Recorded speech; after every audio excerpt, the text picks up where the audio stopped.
How goes it? I'm Wills Maxwell Jr. and this is What Did We Miss? Here I tell you the stories WWAY did not, while keeping a solemn vow to never tell you the ones they did.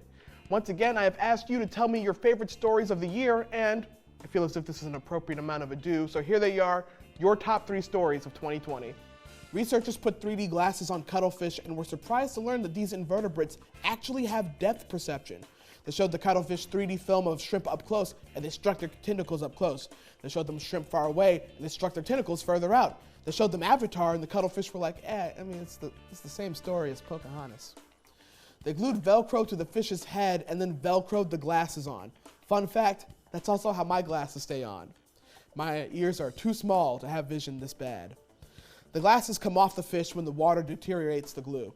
This is an amazing experiment for the scientist and a very confusing one for the cuttlefish who's wondering where all those shrimp went. Security cameras in a Utah pawn shop caught the moment a store manager saved an infant that fell off the store counter. Bill Reel noticed the baby teetering off the edge while 2 women were discussing a rifle with the clerk. If I almost lost my baby while looking at a rifle, I'd be like, you know what? I'm not ready to have a gun in the house. I was on the fence to begin with, but this experience shook me. Look at this catch. Without knowing Mr. Reel or doing an ounce of journalistic research, I can tell you that guy's a dad. That is a father. Those are dad reflexes. That is a skill only acquired from years of saving children you were moderately paying attention to. That man caught the baby, gave it an obligatory rock, and then went back to work. He probably didn't even remember that happened until the news came to ask questions. For our first story, we go to Waikiki to meet Amaui-Nuawesi Puni. Puni works the late-night security shift at the Royal Kahio apartment building. When an early morning storm hit the 41-story building, Puni stepped onto the roof with his umbrella. If you're thinking, oh no, this man is holding an umbrella on the roof of a tall building in the middle of the storm, I know how this story goes, you're not the only one. I got an umbrella on the rooftop.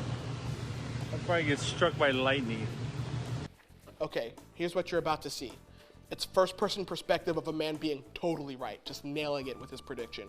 Amaui-Nuawesi is fine. He's more than fine. After this happened, he got up and finished his shift. That's how essential he is. I once took off work because my dog was in a weird mood. All right, now that I've braced you, here's Amaui-Nuawesi's Facebook Live video. Not bad. I guess the rain went and subsided. But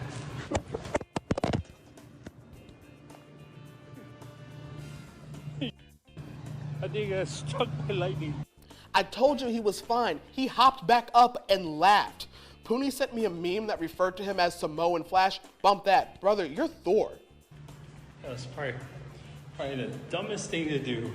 Folks, normally I also ask you to pick your favorite guest of the year. 2020 being a pandemic year and all, only had 2 guests this year. So instead of asking you to vote, here they both are, sports director Tanner Barth and Bill Gates. But really, it's Matt Milner.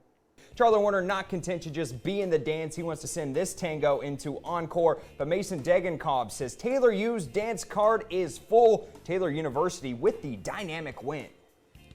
Tanner, this is What Did We Miss? Aren't you worried your sports jargon might be a little too much for my audience to understand? That's nonsense, Wills. Sports is everyone's native tongue. You don't have to be the opening batsman to get a run off the opening bowler.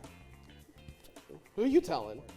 A car thief abandoned the stolen vehicle and took off on foot. What he didn't expect was for a dog walker to tackle him to the ground. I haven't seen it. Let's take a look at that play again, shall we? The car thief tries to cut up the middle when dog walker Ian hits him with a coat hanger tackle for the bump. Ian maintained top position, picking up some riding time until he could tag a police officer in for that clean finish. Woo, you gotta love it, Wills. Do you feel better now? Well, every story is a sports story. I will see you in the locker room.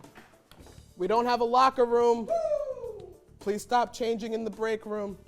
What did you think retirement would be like? I don't know. I figured I'd get an iPhone, maybe Google something, see what all the fuss is about. You've never Googled? Well, why would I when Bing exists? Don't know something? Just Bing it. Nobody says that. Sure they do. Bing it up. You'll see. Is it Bing it or Bing it up? Either. You know, both are widely circulated phrases in the global lexicon. I'm always happy to be up here and try to make you laugh, but 2020 was a different year than normal, so I appreciate you all also giving me space to talk to you for real from time to time. Folks, things are scary right now.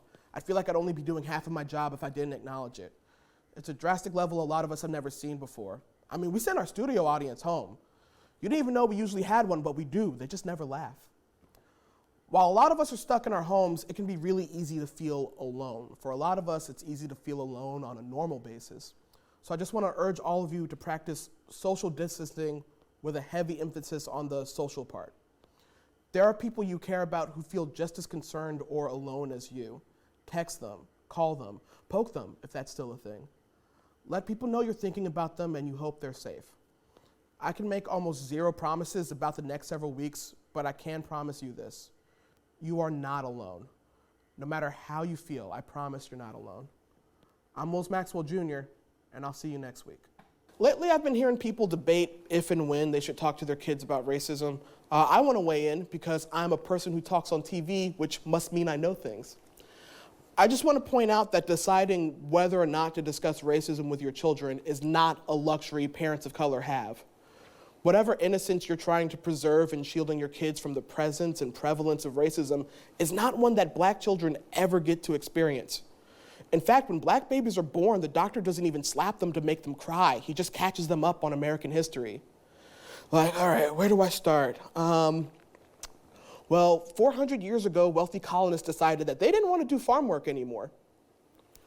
Parents of color have to talk to their kids about how to interact with police, what neighborhood it's safe to ride your bike in, how some teachers think they know you without giving you a chance. As a black kid, you need these conversations because you'll learn it either way. You learn it when other kids call you names. You learn it when you're in the car and your dad gets pulled over and you watch your dad, the strongest person you know, get treated like he's not a grown man. And you realize you're actually lucky because you and your dad got to leave that encounter. Talk to your kids about racism because no matter how young they already have the burden that all kids have had, which is that it's going to be their job to fix it. And if you find that conversation hard, you can always tap me in at willspleasetalktomykidsaboutracism@gmail.com. We'll set up a Zoom call where I'll do my best before I refer you to someone who's read more books than me. Thank you all so much for supporting What Did We Miss for another year. I am happy to still be here with you guys. I'm happy that we're still doing this, and I cannot wait for everything I'm going to bring for you guys in 2021. Till then, have a happy new year.